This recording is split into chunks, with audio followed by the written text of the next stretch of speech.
Good morning.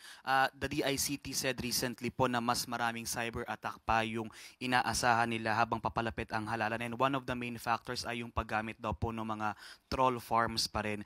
In relation to this, ma'am, may ibinili na po bang direktiba o kautusan si Pangulong Marcos kay newly appointed Secretary Henry Aguda ng DICT? Thank you. Actually, sabi nga po natin, yung cyber attacks po talaga ay nakikita na po. Merong epekto na po sa bansa.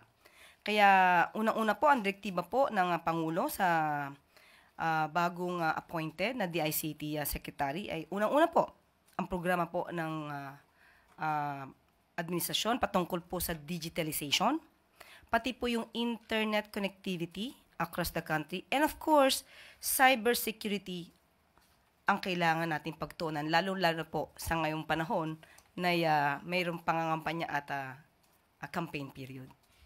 Meron po bang magiging coordination din po ang PCO sa DICT sa inyo po mga initiatives and plano po against fake news bilang sa social media po mas lalong kumakalat yung mga maling impormasyon? Opo, hindi lamang po ang PCO. Lahat po ng ahensya na may concern po patungkol sa mga paglaganap ng fake news, lahat po tayo ay magtutulong-tulungan para po masawata, matigil ang fake news na ito.